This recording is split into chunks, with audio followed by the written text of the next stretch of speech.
Good morning student.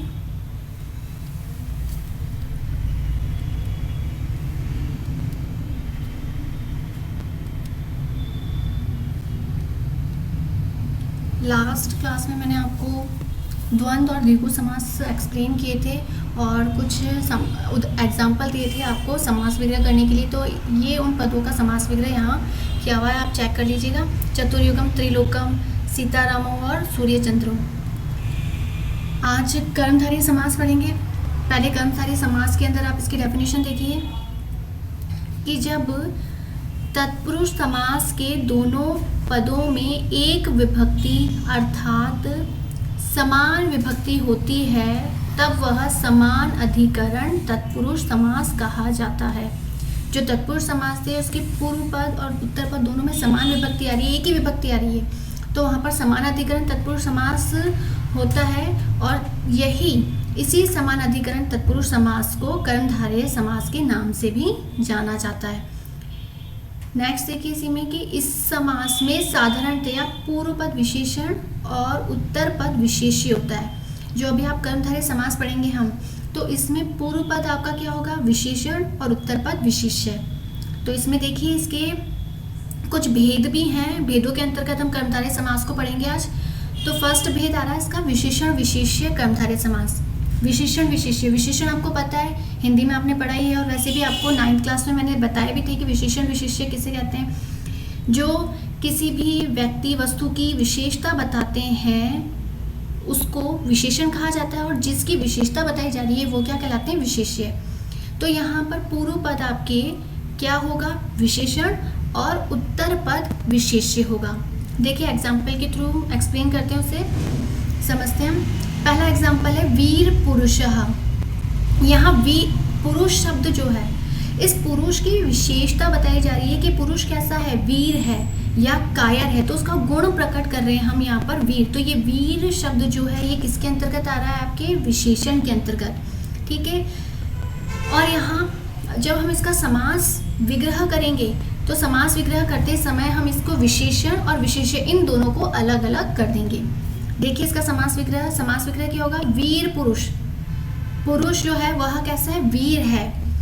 यहाँ जब समास विग्रह किया तो ये देखिए कि पीछे के जो आपका उत्तर पद है, उत्तर पद का जो आपका लिंग होगा आपका पूर्व पद में भी वही लिंग आएगा। जैसे यहाँ पुरुष पद पुल्लिंग के अकॉर्डिंग आ रहा है, तो हम जब समास विग्रह करेंगे तो हमारा विशेषण भी किसके अंतर्गत आएगा, पुल्लिंग के अकॉर्डिंग ही आएगा। तो इसका समास विग्रह क्या हुआ, वीरः पुरुषः इति, वीर पुरुष, ठीक है। सेकेंड एग्जाम्पल देखिए आप, पीताम्बरम। पीत का अर्थ होता है पीला और अंबरम का अर्थ होता है वस्त्र, कपड़ा। अब यहाँ देखिए अंबरम पद में यहाँ आपके किसके अंतर्गत आ रहा है, नपुंसकलिंग के अंतर्गत आ रहा है। तो इसका मतलब है नपुंसकलिंग के अंतर्गत आ रहा है, तो आपका जब आप समास विग्रह करोगे इसका पीतम अंबरम का, तो पीत शब्द भी आपके नपुंसकलिंग के अकॉर्डिंग ही चलेगा। तो इसका समास विग्रह देखिए, पीतम अंबरम इति, पीला वस्त्र, पीला कपड़ा। यहाँ मैंने म हलंत युक्त क्यों लिखा, बताया था कि धन आपके नेक्स्ट जो वर्ण आएगा वो अगर स्वर से प्रारंभ हो रहा है तो ये म हलंत युक्त लिखा जाता है, और अगर व्यंजन वर्ण हो तो वहाँ पर अनुस्वार लगा दिया जाता है। नेक्स्ट एग्जाम्पल देखिए, नीलोत्पलम। नीला उत्पल, उत्पल का अर्थ होता है कमल, तो यहाँ उत्पलम शब्द भी नपुंसकलिंग में आ रहा है। इट मीन्स आपके नीलम जो पद है वह भी नपुंसकलिंग के अकॉर्डिंग चलेगा। तो इसका समास विग्रह क्या होगा, नीलम उत्पलम इति, नीला उत्पल। कर्मधारय समास में यही होता है कि जो पूर्व पद और उत्तर पद है उसका सामान्य अर्थ लिया जा रहा है, कोई तीसरा अर्थ नहीं आएगा। जब अगर तीसरा अर्थ हम ग्रहण करेंगे तो वो आपके बहुव्रीहि के अंतर्गत आएगा, जो हम नेक्स्ट क्लास में पढ़ेंगे। ये तो आपका फर्स्ट भेद था, विशेषण विशेष्य। अब आपके कर्मधारय समास का दूसरा भेद देखिए, उपमान उपमेय। उपमान उपमेय कर्मधारय समास। इसका एग्जाम्पल फर्स्ट देखिए, घनश्यामः, ठीक है। घनश्यामः, घन बादल और श्याम एक व्यक्ति के लिए लिया गया है, मतलब बादलों के समान श्याम वर्ण। बादलों के समान का मीन ये कि जब जैसे बरसात होती है तो घटाएं छाती हैं, तो उस समय जो बादल होते हैं उनका कलर कैसा हो जाता है, काला।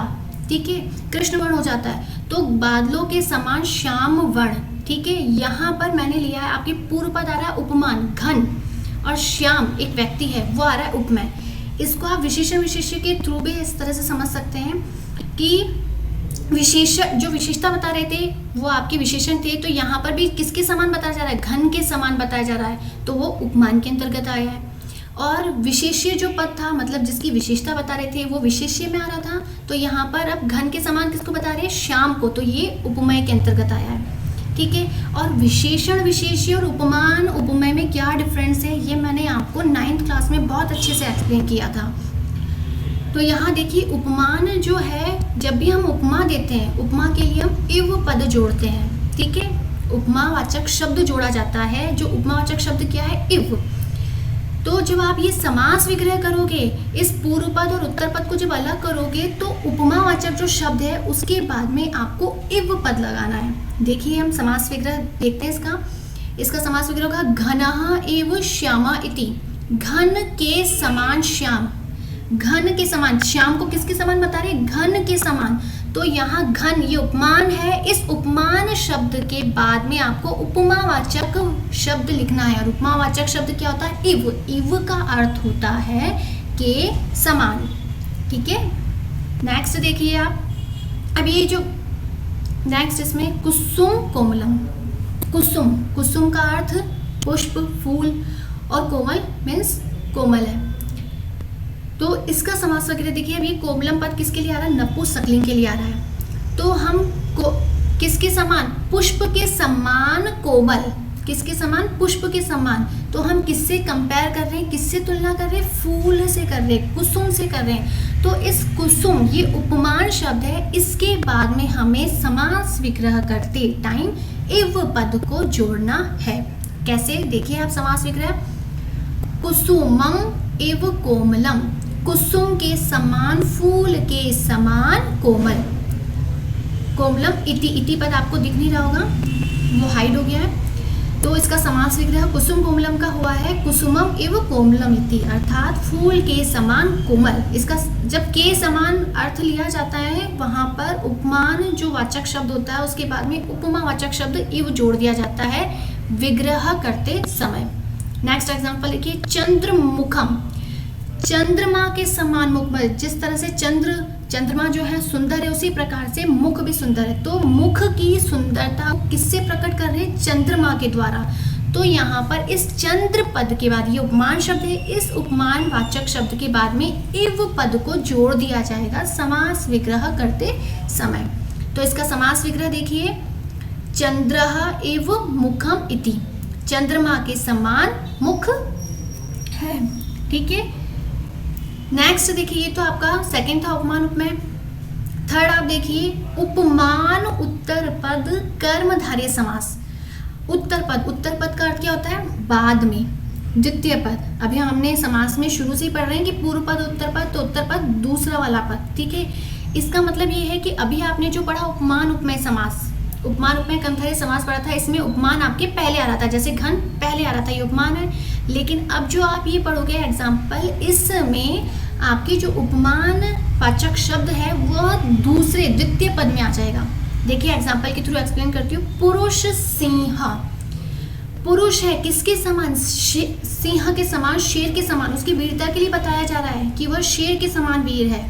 तो यहाँ पर जो जिसके समान हम बता रहे थे वो पद कहाँ चला गया है, दूसरे स्थान पर, उत्तर पद पर, द्वितीय पद पर, ठीक है। अभी जैसे घनश्याम पढ़ा है आपको, घन पहले आ रहा था, घन की तुलना में, श्याम की तुलना में किससे करी थी, घन से करी थी।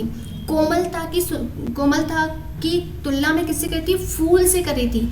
तो फूल से करी थी तो फूल पद पूर्व पद था, लेकिन अब यहाँ उल्टा हो गया है। यहाँ पर क्या हुआ है, जो आपका उपमानवाचक शब्द है वह बाद में चला गया और जिसकी आप उपमा कर रहे हो वो पहले चला गया।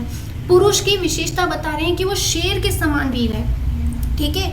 तो हमने जो उसकी विशेषता बता रहे हैं, जो उपमान ले रहे हैं उसके लिए सिंह, वो हमने द्वितीय स्थान पे कर दिया, अर्थात उत्तर पद। इसे कहा जाता है उपमान उत्तर पद कर्मधारय। अब जब हमारा उपमानवाचक शब्द द्वितीय स्थान पे है तो हमें इव पद भी कहाँ जोड़ना है, मैंने अभी आपको बताया था कि उपमावाचक जो शब्द होगा उसी के जस्ट बाद हमें इव पद जोड़ना है। तो उसका समास विग्रह क्या होगा, पुरुषः सिंह इव। अब एव पद कहाँ जुड़ा है, किसके समान, सिंह के समान, ठीक है। तो सिंह पद के बाद में आपको एव पद जोड़ना है। यहाँ हमने उपमान उपमेय में क्या पढ़ा था कि जो उपमावाचक शब्द था उसके बाद जोड़ना था, तो उपमावाचक शब्द घन था, घन के बाद हमने एव पद जोड़ा। कुसुमम था, कुसुमम के जस्ट बाद हमने एव पद जोड़ा। फिर चंद्र, ये उपमावाचक शब्द था, उसके बाद हमने एव पद जोड़ा। तो यहाँ पर भी यही करना है कि आपको एव पद किसके बाद करना है, उपमावाचक शब्द के बाद, लेकिन इसमें पूर्व पद क्या आ गया, आपका उपमेय आ गया है। तुलना किसकी कर रहे हैं, पुरुष की कर रहे हैं। देखिए नेक्स्ट एग्जांपल देखिए, कर किसलयम, कर हाथ, और किसलयम हाथ की तुलना किससे कर रहे हैं, किसलय से कर रहे हैं, नव पल्लव से कर रहे हैं हम। तो यहाँ पर क्या होगा, किसलय पद के बाद में एव पद जुड़ जाएगा। और समास विग्रह किस तरह से होगा वो देखिए, करह किसलयम एव, यहाँ एक वचन में करह पद ही बनता है, ठीक है। तो करयः किसलयम एव, हाथ किसलय के समान, नव पल्लव के समान हस्त। नेक्स्ट देखिए, मुख कम्बलम। अब मुख की सुंदरता किससे बताई, कमल से बताई है। कमल उपमानवाचक शब्द आपका दूसरे स्थान पर है, उत्तर पद में आ गया है। तो यहाँ पर इसका समास विग्रह क्या होगा, मुखम कम्बलम एव, मुख कमल के समान, ठीक है। किसका होगा, मुख कमल के समान। हमने विशेषता किसके द्वारा प्रकट करी इसकी, कमल के द्वारा मुख की विशेषता को या उसको उपमा किसकी दी गई है, कमल की दी गई। तो इस उपमानवाचक शब्द के बाद में हमने पद को जोड़ा है। यही डिफरेंस है उपमान उपमेय में और उपमान उत्तर पद में। इतना ही याद रखना आपको कि उपमान उत्तर पद में जो आपका उपमावाचक शब्द होगा वह द्वितीय स्थान पर आ जाएगा, और उपमान उपमेय में जो आपका उपमान है वो प्रथम स्थान पर ही रहेगा।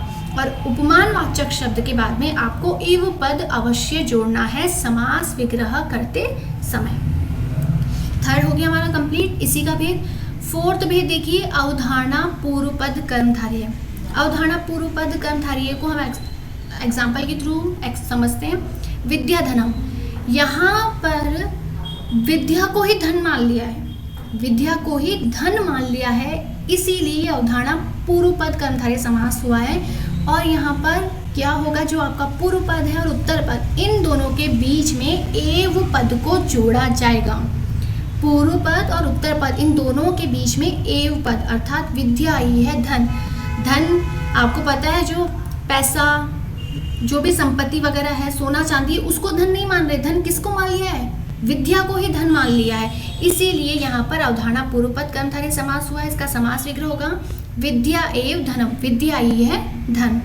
और इसमें क्या होगा, आपके पूर्व पद और उत्तर पद के बीच में एव पद को जोड़ा जाएगा।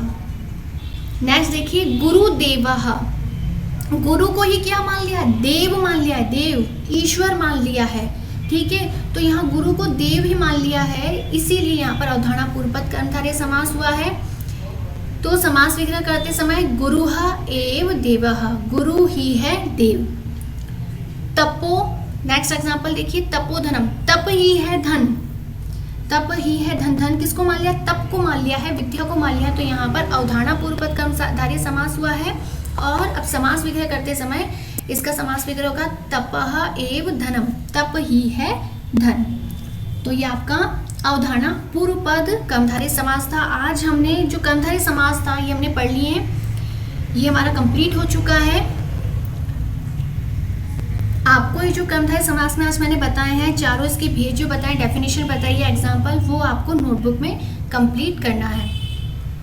Okay student, thank you.